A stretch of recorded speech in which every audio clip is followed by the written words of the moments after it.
talk about mind control. A couple of things up front, though, is Norman's mentioned, I think a couple other people have mentioned. I'm not really here to bash. Another thing I'm not here to do is allege any kind of conspiracy. I don't think they're that smart.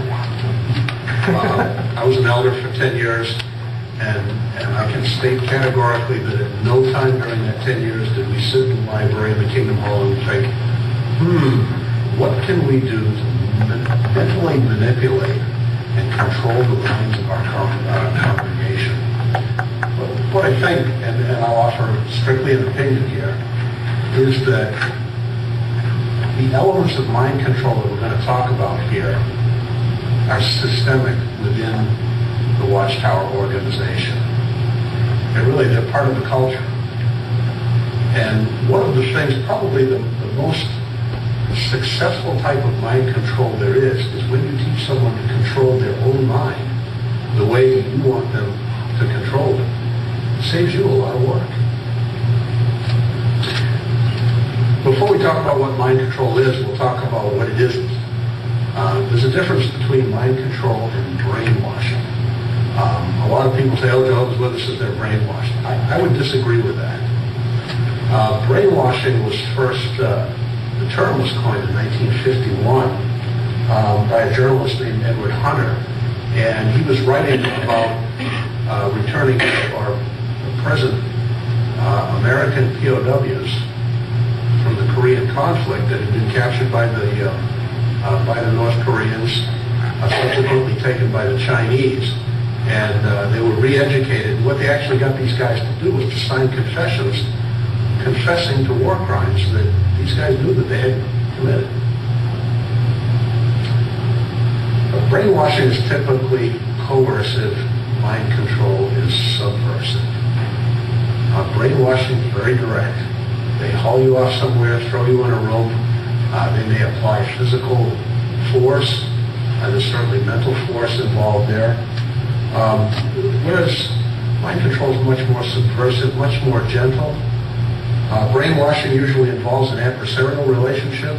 It's you and them, and they're trying to get you to do something you really don't want to do. Mind control is usually between people who would otherwise be considered as friends or peers. Mind control is everywhere. Turn on your TV, you get about 5 minutes of TV program, and then you get about 5 minutes of mind control. They call it advertisements. The question is not whether or not mind control is there. The question is who is using it and for what purpose. Robert J. Lifton wrote a work back in the 60s called Thought Reform and the Psychology of Totalism. It's a tough read.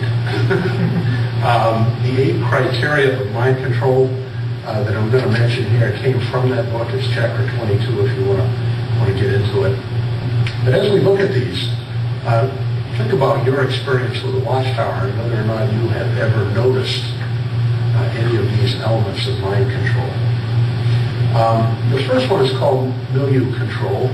Milieu is a French word that means basically your environment or your surroundings.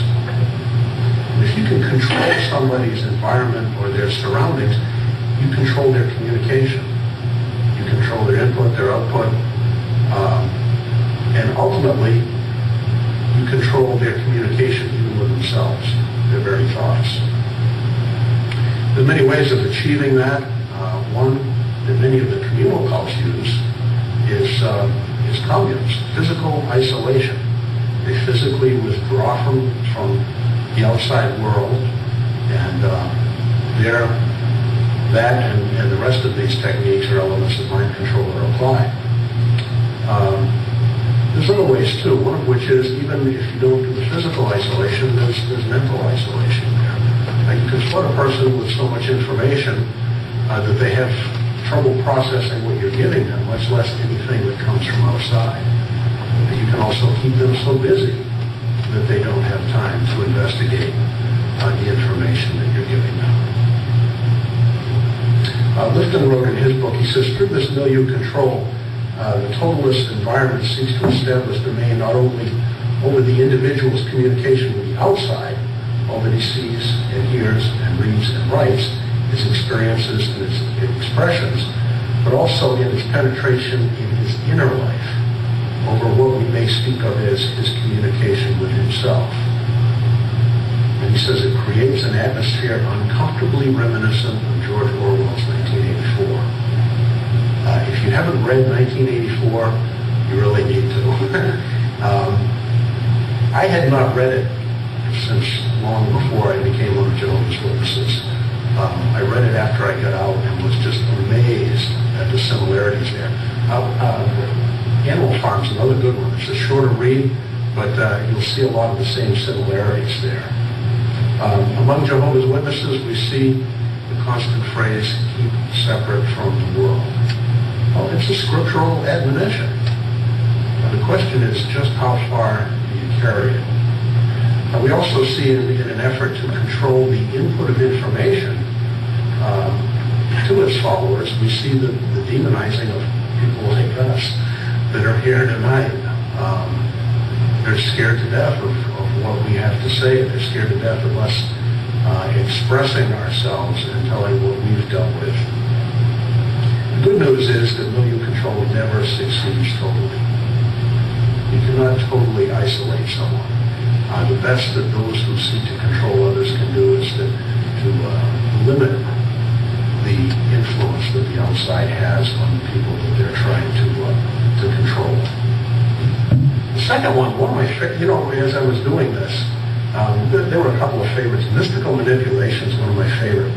This is basically where the controller seeks to invest himself with a mystical aura, or a supernatural aura, thereby making himself a whole lot more than he really is, and exercising that much control over others. I'll give you some examples. Norman loves his Revelation book, so do I.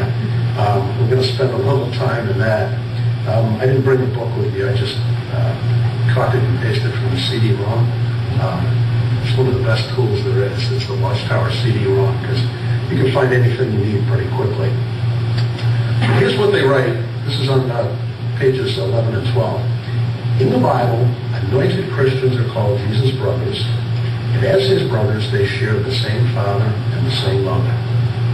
Their father is Jehovah God, hence their mother must be the woman, God's lifelike celestial organization. They become a secondary part of the seed, Christ Jesus being the primary part. The congregation of these Spirit-begotten Christians on earth make up God's visible organization that serves under his woman-like organization in the heavens, where they will be united with Christ Jesus at their resurrection. So first of all, this anointed, or the 144,000, are cast as Christ's brothers, secondary part of the seed. It's pretty important. Continuing on page 16, under the subheading Channel of Communication. Thus John received the inspired record through an angelic messenger. He wrote it in a scroll, transmitting it to the congregations of his time.